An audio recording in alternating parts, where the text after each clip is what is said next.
On me demande assez souvent sur les réseaux sociaux ou même sur YouTube comment je fais pour m'occuper de mes cheveux, comment je les coiffe, quels produits j'utilise, etc.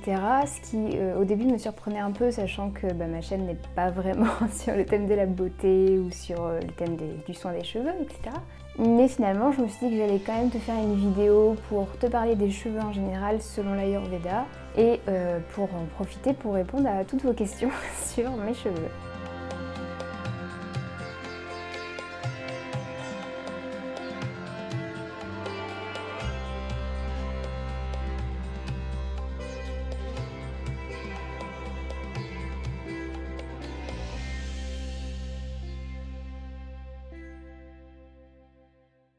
Donc on va commencer par la théorie. Et les cheveux, selon l'Ayurveda, c'est un sous-produit qu'on appelle un Upadhatu du tissu osseux, qui fait partie des 7 tissus du corps humain. Je te remettrai sur le côté là ou là la liste des 7 tissus. Ces 7 tissus qui vont passer du premier où on va s'alimenter, qui va représenter le chyle, la lymphe, etc., qui va ensuite nourrir le sang, qui va nourrir le tissu musculaire, qui va nourrir le tissu graisseux. Ensuite, on va passer donc au tissu osseux, qui représente le 5e tissu. Après, le tissu qu'on va dire nerveux, mais ça représente aussi la moelle osseuse. Et enfin, le tissu reproducteur, qui va aussi correspondre aux cellules souches qu'on va avoir dans notre corps. On pourrait aussi l'appeler un tissu régénérateur. Donc voilà, ça c'est une notion très importante parce que ça veut dire que si nos cheveux ne sont pas en bonne santé, c'est très en lien avec ce tissu-là, donc le tissu osseux. Tout comme les dents d'ailleurs, les dents sont aussi un sous-produit de ce tissu. Sachant que ce tissu est constitué essentiellement de terre, d'éléments terre et d'éléments air, on va facilement retrouver des soucis au niveau des cheveux quand on va avoir des problèmes de vata par exemple, puisque vata c'est le dosha qui est constitué d'air. Et le plus souvent, les problèmes liés aux cheveux sont donc la perte des cheveux secs, des cheveux cassants, ou au contraire, quand c'est des cheveux qui sont trop gras, etc., c'est pas forcément lié au tissu osseux, ça va être plutôt lié au tissu soit graisseux, soit le premier tissu, qui a la responsabilité de lubrifier la peau, mais aussi le cuir chevelu du coup. Donc voilà pour la petite présentation. Je vais te décrire un petit peu les cheveux par dosha, par type de constitution. Pour le dosha Vata, les cheveux vont être plutôt à tendance sèche, plutôt sombre aussi, puisque c'est un dosha qui est plutôt de couleur noir, bleu, sombre. Une constitution avec du Vata en dominance va aussi avoir des cheveux plutôt fins, potentiellement pas beaucoup en densité, parce que comme le dosha Vata est constitué donc d'air et d'espace, il n'est pas le dosha le plus lourd, le plus nourrissant on va dire. Du coup ça va potentiellement amener ce type de cheveux là. Les cheveux bouclés étant des cheveux secs, ça va plutôt s'associer donc au dosha Vata. Et donc plus ils sont bouclés, plus ils sont secs, et plus Vata va s'exprimer. Ensuite, Pitta va plutôt avoir en général des cheveux assez raides, assez, avec peu d'ondulations, qui sont notamment en termes de couleur facilement blancs ou roux. Toutes les déclinaisons vont passer, donc les châtains aussi peuvent rentrer aussi dans cette catégorie-là. Et les personnes de cette constitution vont plus facilement avoir des cheveux à tendance grasse ou mixte, sachant que c'est aussi une constitution qui développe facilement des cheveux gris ou cheveux blancs, puisque Pitta, il a tendance à vieillir plus facilement parce qu'il transforme, il brûle les choses. Et un des premiers tissus, une des premières choses qui va être brûlée, ça va être assez facilement les cheveux. Donc quelqu'un qui a des cheveux blancs assez tôt dans sa vie a en général du Pitta en constitution naissance. On peut aussi retrouver des personnes qui se dégarnissent assez facilement au niveau du front, comme par exemple avec la calvitie, puisque comme je disais, le feu a tendance à brûler, donc qui va potentiellement faire tomber les cheveux. On sait que l'excès de sel a tendance aussi à faire tomber les cheveux parce que ça apporte trop de feu, encore une fois. Le stress, bien sûr, mais on va pas rentrer dans cette thématique-là. Et enfin, les cheveux kappa, c'est, comme je l'ai appris et que j'aime bien leur dire, c'est les cheveux L'Oréal. Les cheveux longs qui peuvent... Parce que ce que j'ai pas dit sur les premiers doshas, c'est que Vata, comme il a les cheveux assez fragiles, potentiellement très secs, il peut pas les avoir très longs ou ça va être très compliqué, il va falloir les entretenir beaucoup. Pitta en général il les a assez mi-longs, c'est un peu entre deux. Et Kappa par contre il peut les avoir vraiment très longs parce qu'il a un tissu osseux qui est bien dense, qui a beaucoup d'éléments terre. Donc les cheveux vont aussi en bénéficier, ce qui fait qu'on va avoir des cheveux forts, des cheveux aussi brillants, puisque Kappa est responsable de la lubrification. On va retrouver plusieurs teintes en termes de couleurs. Souvent on dit que c'est les couleurs claires, comme le blond. Mais en attendant, c'est vrai que quand il y a une forte densité en pigments, On peut aussi retrouver comme les cheveux indiens par exemple, ce genre de choses qui sont très foncés parce qu'ils sont très riches en pigments tout simplement. Donc bien sûr c'est des cheveux par contre qui sont à tendance grasse, donc il va potentiellement falloir les laver plus souvent. Et ils peuvent présenter, voilà, ils sont généralement lisses, mais ils peuvent présenter des petites ondulations. Donc typiquement les cheveux L'Oréal en fait. Donc maintenant que cette présentation est faite, j'ai des cheveux typiquement Pita-Vata, donc comme ma constitution. Ils sont à tendance assez sèches, voire très sèches. Clés, ils sont plutôt blonds foncés avec des reflets roux. Je les ai très longtemps portés longs quand j'étais petite parce qu'il faut savoir quand on est petit on est en âge kappa. Donc potentiellement on va avoir des cheveux qui sont plus brillants, plus facilement en bonne santé, forts, etc. quand on est jeune. Et après plus on avance en âge, plus on arrive vers l'âge Vata, donc là les cheveux vont se raréfier, etc. Être moins résistants. Donc ce que je disais, c'est que j'avais les cheveux relativement longs, il fallait quand même leur faire beaucoup de soins, dans le sens où pour moi l'après-shampoing c'était un indispensable quand j'étais petite, ça allait rester très longtemps. Je les détachais peu, c'est-à-dire que vu que c'est quand même un entretien à avoir, qu'il faut prendre du temps et tout pour les coiffer, je les détachais peu, je les avais souvent attachés, ce qui dans un sens les protège aussi un peu, donc c'était pas plus mal. Mais voilà, c'est au lycée à peu près que j'ai commencé à vraiment les détacher beaucoup plus souvent et à me rendre compte qu'il allait falloir vraiment que je leur fasse des soins, etc. très souvent.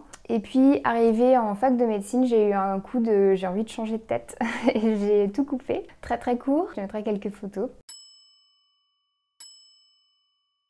Mais c'était une révolution pour moi, c'est dans le sens où en 5 minutes la douche c'est fini, le shampoing c'est fini, il n'y a pas de soins interminables à faire, enfin c'était magnifique pour cette raison-là. C'est vrai que maintenant j'ai envie de les laisser pousser, j'aime beaucoup avoir les cheveux longs, etc.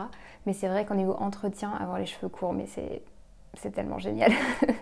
Donc voilà, vu que j'ai des cheveux très secs, surtout ici où je vis, l'eau est très calcaire, c'est un calvaire. Mais bon, on fait avec, tant pis. Et j'ai eu comme question du coup, qu'est-ce que tu mets dans tes cheveux, quels produits tu utilises, les shampoings, etc. Alors je fais rien de très spécial. C'est pour ça qu'en fait j'en ai pas parlé avant parce que j'ai pas comparé à des routines cheveux bouclés que tu peux trouver sur YouTube ou ce genre de choses. Pour moi c'est très basique. J'ai une approche assez minimaliste on va dire du soin en général dans la beauté etc. J'aime pas avoir 10 000 produits. Du coup je fais un shampoing toutes les semaines ou toutes les 2 semaines en hiver par exemple, sachant qu'entre les deux je vais faire des rinçages, je vais faire des brossages etc. Je les laisse pas juste comme ça pendant 2 semaines. En été j'ai besoin de les laver un peu plus parce qu'il fait plus chaud tout simplement, donc je transpire plus facilement. Donc j'utilise un shampoing bio, mais alors pas premier prix mais presque quoi, pour cheveux secs ou très secs. Et avant tout shampoing je fais à chaque fois un bain d'huile parce que mes cheveux en ont besoin. L'huile, j'en utilise donc en bain d'huile juste avant mes shampoings. Je l'utilise presque au quotidien, pas tous les jours, mais peut-être tous les 2 ou 3 jours. J'en rajoute un peu sur les longueurs, sur les pointes, parce que mes cheveux boivent l'huile à une vitesse incroyable. Donc voilà, si jamais tu as les cheveux gras, je te le recommande pas. Mais en tout cas, pour ma nature de cheveux, c'est nécessaire, j'ai envie de dire. Donc hormis l'huile et du shampoing, j'utilise plus d'après-shampoing, ou très rarement. Les rares fois où j'en utilise, c'est plus pour l'odeur de l'après-shampoing, parce que j'en ai un qui sent la framboise, que j'aime bien. Mais hormis ça, j'utilise plus d'après-shampoing. Ce que je fais par contre, c'est que j'utilise du jus de citron dilué dans de l'eau, et ça aide bien. Donc personnellement, c'est ce que j'utilise. J'avais testé comment on appelle ça, l'eau d'avoine. Donc on fait cuire de l'avoine dans de l'eau, on filtre et on utilise l'eau. Ça marche bien, mais je l'ai pas continué plus que ça. Donc personnellement, le citron fonctionne très bien pour moi. Et hormis ça, il m'arrive d'utiliser un peu de gel d'aloe vera parce que combiné avec l'huile, je trouve que ça aide à faire absorber l'huile. Donc c'est quelque chose que j'utilise de temps en temps. Et aussi des eaux florales. J'aime bien utiliser des eaux florales dans mes cheveux. Tout simplement parce qu'aussi, vu que l'eau est très calcaire, je pense que passer des eaux florales, etc. dedans, ça peut aussi apaiser un petit peu ce côté très asséchant du calcaire. Et parce que j'aime beaucoup l'odeur aussi. Donc voilà, en termes de produits actuellement, ce que j'utilise, j'essaye de voir est-ce qu'il n'y en a pas d'autres. Oui, en termes d'huile, par contre, je change un peu en fonction des saisons, de mes envies, etc. En hiver, c'est beaucoup l'huile de sésame. C'est vrai que par contre, pour moi, c'est presque pas suffisant en termes de nutrition, on va dire. Un combo qui était bien, mais que je fais plus trop en ce moment, c'est avec du beurre de karité, donc ça, c'était pas mal. Mais sinon, je teste l'huile d'olive, je mets parfois de l'huile de ricin, pas en pur, hein, mais mélangé avec de l'huile d'olive, ça fonctionne bien. En été, je suis plus sur l'huile de coco, mais voilà, ça change. Parfois, j'ai des huiles parfumées que j'utilise, etc. Pour pas en bain d'huile, par contre, là, je les utilise plus pour en entretien. Mais voilà, en termes de produits. Après, je te l'expliquerai un peu tout ce que j'ai pu tester comme différents shampoings, différents soins, etc. Parce qu'il y a eu pas mal de choses. Là, j'ai simplifié beaucoup parce que j'ai pas envie de consacrer trop de temps à ça et que ça me prend déjà pas mal de temps. Donc voilà. Donc en termes de soins, je l'ai décrit donc, par rapport au bain d'huile. Ça, je le fais vraiment avant chaque shampoing. Ce que j'essaie de faire de plus en plus, mais j'y pense pas toujours, mais vraiment ça aide énormément pour moi, c'est de brosser, leur peigner plutôt, avec un peigne à gros picots, avec des gros espaces. Les peigner assez régulièrement pour aider tout simplement le sébum à descendre sur les boucles, parce que quand on a les cheveux bouclés, ça peut rester un petit peu en haut. Et vu que j'en ai déjà pas beaucoup qui est produit, je préfère le répartir assez uniformément pour ne pas me retrouver avec des pointes super sèches. Donc peigner mes cheveux assez régulièrement, ça aide énormément. Donc ça, je le fais à sec par contre. Si besoin, je mets un petit peu d'huile dans les cheveux pour aider, mais c'est à sec que je le fais. Sinon, je les peigne essentiellement quand je les rince ou quand je les lave, donc sous l'eau, voilà, quand ils sont mouillés, ça reste le plus facile à faire. Et en termes de soins, c'est à peu près tout ce que je fais. Les laver, les peigner, les huiler, je crois que c'est tout. Et sinon je les coupe pas assez souvent, à chaque fois ça me fait rire, il se passe au moins 1 année et demie ou 2 ans avant que je retourne chez le coiffeur, mais ça leur fait du bien parce que les pointes ont tendance à s'abîmer assez facilement. Voilà, je crois que c'est tout. Donc maintenant, comment je les coiffe, y a une vidéo dans laquelle je vais vous montrer un petit peu ma manière de me coiffer, ce que j'ai fait aujourd'hui aussi, donc voilà ce que ça donne. Ça, c'est tout simplement de faire une tresse collée au crâne qui part du milieu assez haut et quand ils sont mouillés. Et je la laisse une journée à peu près et ensuite je la détache et je secoue ma tête. Et voilà, en gros c'est comme ça que je les coiffe. Et sinon, il m'arrive aussi juste après les avoir mouillés ou lavés, de tout simplement les peigner, de mettre un peu des huiles ou de gel d'aloe vera ou les deux et de les laisser sécher naturellement comme ça. C'est mieux pour les boucles parce que du coup elles peuvent se former plus naturellement et je vous mettrai soit des vidéos soit des photos pour vous montrer le résultat parce que c'est différent, ça donne pas du tout le même rendu. Et quand je les coiffe, donc juste après les avoir mouillés, je les peigne en général vers l'arrière. Je secoue un tout petit peu ma tête pour détacher éventuellement au niveau du cuir chevelu et je me remets droite et j'attends que ça sèche. Et ça donne les résultats que tu vois en photo ou en vidéo.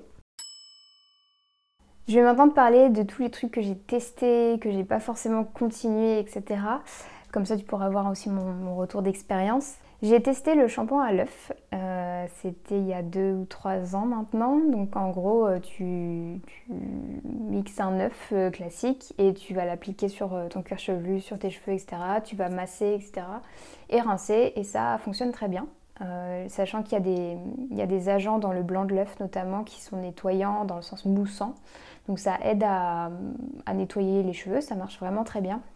Le seul souci qui fait que j'ai pas continué, c'est que déjà utiliser un œuf, je trouvais ça un peu dommage, même si c'est très très efficace et que je me dis entre ça et des produits chimiques, je préfère largement utiliser un œuf. Mais il y a surtout qu'il faut que ta tête soit bien fraîche et que l'eau soit bien fraîche parce que sinon ton œuf il cuit sur ta tête, ce qui n'est pas très agréable. Ça m'est peu arrivé, mais il y a 1 ou 2 fois où voilà, je me suis retrouvée avec des petits morceaux qu'il fallait après peigner pas mal de temps pour les retirer, tout simplement parce que l'eau n'était pas assez froide ou que ma tête n'était pas assez froide. Donc arrivé en plein hiver, j'en ai eu un peu marre de me laver à l'eau froide, donc j'ai un peu arrêté cette technique-là. Mais elle fonctionne très bien. Parce que l'intérêt, c'est que l'œuf, avec le jaune, ça hydrate aussi en même temps les cheveux. Donc pour mes cheveux secs, ça fonctionnait plutôt bien. Ce que j'ai essayé aussi et que j'ai arrêté, c'est les shampoings solides. J'aimais bien l'idée de ne pas utiliser d'emballage, etc. Mais il faut dire que la plupart des shampoings solides, ils ont beaucoup d'agents lavants dedans pour garder leur forme, etc. Et pour moi, c'était trop puissant dans le sens où ça m'asséchait complètement les cheveux, même si j'en utilisais moins. Enfin, j'ai essayé plein de trucs. Donc ça marchait pas trop pour moi, donc j'ai arrêté finalement, même si c'était un shampoing pour cheveux secs, etc. Donc j'avais bien choisi. Mais voilà, il y a trop de tensioactifs pour ma nature de cheveux, donc j'ai arrêté de les utiliser. Mais ça marche plutôt bien a priori pour d'autres types de cheveux, donc si jamais tu veux tester, n'hésite pas à faire tes propres expériences. Ce que je n'utilise plus non plus, ça je l'utilisais il y a longtemps, mais des crèmes à boucler ou des lacs, ce genre de choses. Au tout début, quand j'ai commencé à me détacher les cheveux, que je savais pas trop comment les coiffer, c'est les coiffeurs qui me disaient comment faire, donc ils me mettaient des machins, des trucs, et des mousses notamment. Donc les mousses, c'est voilà, un peu une forme de lac, mais pour, comment dire, c'est un peu le but, c'est de former les boucles et de les maintenir en bonne santé. Le problème, c'est que c'est un produit assez chimique, que au gel d'aloe vera, je trouvais qu'on retrouvait bien cet effet maintien des boucles, etc. Donc c'est plus du tout un produit que j'utilise. La laque encore moins, c'est vraiment hyper toxique, donc ça m'intéresse pas du tout. Une autre chose que j'ai testée, c'est le henné. Donc j'en ai fait pas mal, je pense 3, 4, peut-être même plus dans ma vie. Donc heureusement à ce moment-là j'avais les cheveux plus courts, donc c'était plus facile à appliquer, etc. J'ai arrêté parce qu'en fait sur le coup c'est sûr que ça gaine bien le cheveu, il est brillant, etc. Mais le henné ça reste asséchant, en tout cas pour ma nature, même si je mettais des huiles, je mettais du yaourt, enfin je mettais des trucs pour huiler. Mais ça ne suffisait pas, ça asséchait quand même mes cheveux et ça avait tendance à les colorer très légèrement, ce qui ne me posait pas trop de problèmes, mais c'est vrai que bon, ça c'est à noter. Malgré le fait que je prenais des hennés blonds, et notamment une expérience dont je me rappelle, c'était un henné blond que j'avais acheté dans un magasin asiatique, pas plus bio que ça.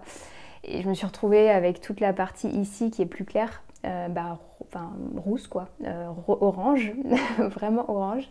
La personne qui était avec moi me dit qu'est-ce qui s'est passé? Bon, bien sûr, je te rassure, ça s'atténue avec le temps, etc. Ça part assez vite. Et les hennés de meilleure qualité, comme ceux qu'on va trouver en magasin bio, me le faisaient beaucoup moins.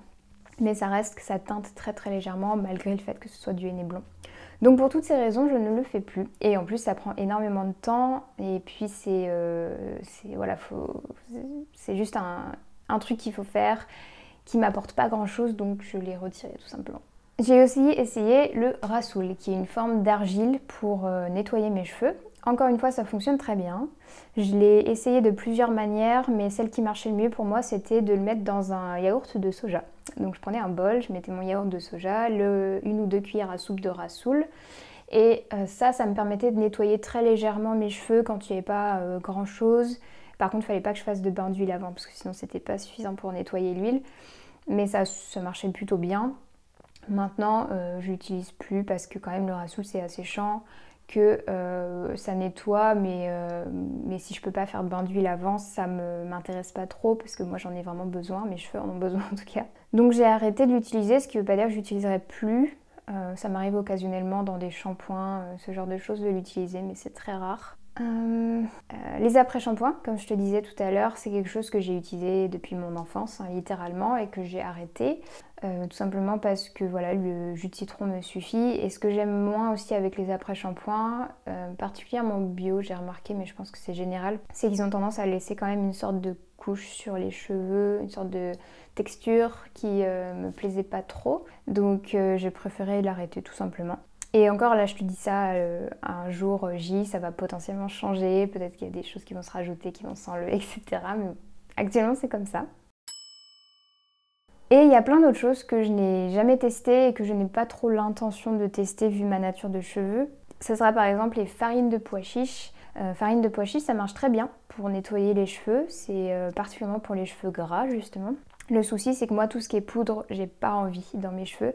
Ils sont vraiment déjà secs, l'eau est hyper calcaire ici et la poudre a tendance à sécher encore plus. Et vu ma nature de cheveux, retirer la farine de pois chiches, laisse tomber, j'ai pas envie de me lancer là-dedans. Donc je ne crois pas avoir testé, il me semble pas. Peut-être une fois, mais ça m'a pas marqué en tout cas. J'ai jamais testé non plus le shikakai, donc pareil, c'est une poudre, il me semble que c'est ayurvédique le shikakai. C'est une poudre qui vient d'Inde, il me semble. Donc c'est pareil, c'est pour nettoyer les cheveux. Donc a priori ça fonctionne bien, mais comme encore une fois, pour ma nature de cheveux, je trouve que c'est pas l'idéal. Et enfin les poudres ayurvédiques en tout genre, donc il y a le shikakai qui en fait partie, mais parfois on peut mettre d'autres choses que je n'ai pas plus testé que ça non plus. Je crois que j'avais testé de la mauve une période, mais je me rappelle plus. En tout cas, c'est tout ce qui est poudre pour mes cheveux, ça fonctionne pas. en tout cas jusqu'à présent. Mais c'est des alternatives qui peuvent fonctionner pour toi si jamais tu as une nature un peu différente. Donc voilà, si tu l'as compris, j'essaie d'être assez minimaliste sur mes cheveux. Je leur fais juste le soin nécessaire, donc les huiler, les peigner pour qu'ils soient... pour déjà stimuler aussi la circulation au niveau du cuir chevelu. Ça fait un massage du cuir chevelu, c'est très très agréable, ça permet de détendre beaucoup et de faire descendre le sébum jusqu'aux pointes, puisque les cheveux bouclés ont tendance à avoir ce problème-là. J'essaye de les laver pas trop souvent parce que tout simplement ils en ont pas besoin. Même quand je les lave, souvent ils sont quasiment pas gras en fait. Je les lave plus pour le côté, voilà, les odeurs, les petites choses, les petites poussières qui pourraient se mettre dans mes cheveux, etc. Mais ils sont pas gras du tout. Donc pour certains, peut-être que ce sera mais t'as trop de chance, c'est trop bien. Pour moi c'est un peu compliqué parce que du coup c'est vrai que quand t'as pas du tout de matière grasse qui est produite à ce niveau-là, tu dépends en fait des huiles. Moi je dis pas du tout mais c'est faux, hein, il y en a quand même puisqu'on voit qu'au niveau de la racine ils sont quand même plus résistants, plus forts, etc. qu'au niveau des pointes. Mais c'est pas grand chose on va dire. Donc je vais regarder si vous aviez d'autres questions que je n'ai pas abordées. Donc que dit l'Ayurveda au sujet des cheveux? Conseille-t-elle de les couper régulièrement? J'ai pas eu de notion par rapport à ça. Maintenant, je pense qu'il faut juste les entretenir de manière régulière et les couper si besoin, dans le sens où si on voit que ça fait des fourches, si on voit qu'ils sont vraiment trop secs, auquel cas oui, les couper c'est vraiment intéressant. Si jamais ça t'intéresse aussi, tu peux te référer à tout ce qui est beauté en lien avec le cycle lunaire. Je sais que la coupe des cheveux est très très en lien avec le cycle lunaire, donc on va conseiller de les couper à un certain moment ou à un autre si on veut favoriser soit la repousse, soit la densité des cheveux. Des choses qui ne marchent pas pour tes cheveux bouclés et que tu as laissé tomber, tout ce que je viens de décrire. Ah, il y a une chose dont je n'ai pas parlé, tout ce qui est sèche-cheveux. Ça c'est hors de question, je ne l'utilise pas. Il m'arrive quand je vais chez le coiffeur, il m'est arrivé par le passé, maintenant je demande à ce qu'ils ne soient pas séchés, mais qu'ils utilisent des diffuseurs pour cheveux bouclés, etc. Oui, ça permet de ne pas avoir les cheveux mouillés juste après, mais moi ça me dérange pas plus que ça. Et le l'air, ça a tendance à les assécher encore plus, donc j'évite.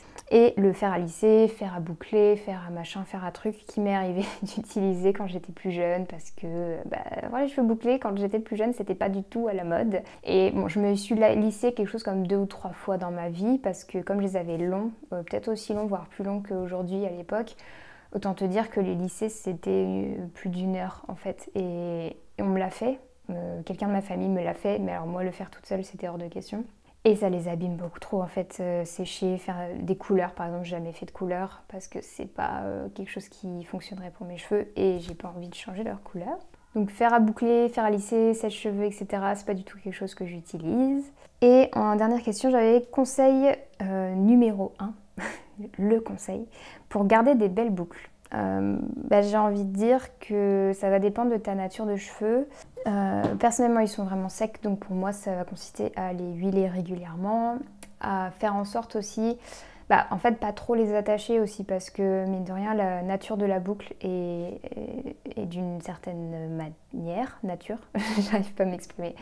Là par exemple, c'est les boucles qui sont faites à cause de la tresse, bon même s'ils sont naturellement bouclés, c'est pour ça que ça tient. Mais au final j'ai des boucles plus petites que ça, j'ai les cheveux plus frisés en fait normalement, comme tu as pu le voir sur les photos que je t'ai passées juste avant. Et ça c'est mieux de les laisser sécher au naturel, d'éviter de les avoir trop serrés, trop attachés trop longtemps, etc. Ce que j'aime bien faire aussi c'est dormir avec un oreiller qui a un protège-oreiller en fait en soie. Donc j'ai pas personnellement de literie en soie, j'avais pas les moyens encore de m'offrir ça. Mais ce que j'ai fait, c'est que j'ai utilisé une vieille chemise de mon grand-père qui est en soie et qui fait pile la taille de mon oreiller, donc je glisse mon oreiller dedans tout simplement. Et ça me permet d'avoir quelque chose de plus doux, c'est bien pour la peau aussi. Parce que là, le problème c'est qu'on passe des heures, mine de rien, sur du coton qui a tendance à être asséchant. Et bon, si tu as pas du tout de problème de sécheresse de peau ou de cheveux, ça ne va pas t'intéresser. Mais vu que c'est mon cas, pour moi c'est assez important. Une autre chose pour garder des belles boucles, en prendre soin, donc les brosser ou en tout cas les peigner régulièrement pour retirer les petites saletés éventuelles. Moi je peux que te conseiller d'éviter tout ce qui est fer à lisser, ce qui est voilà, sèche-cheveux, etc. Même fer à boucler. Et aussi ce dont j'ai pas trop parlé de ça, mais éviter de trop les exposer à la chaleur, notamment le soleil, ça a tendance à beaucoup les assécher, à les fragiliser aussi. Donc oui, ils sont plus blancs, etc. Il y a les jolis reflets de l'été, mais bon, ça a tendance quand même à les fragiliser.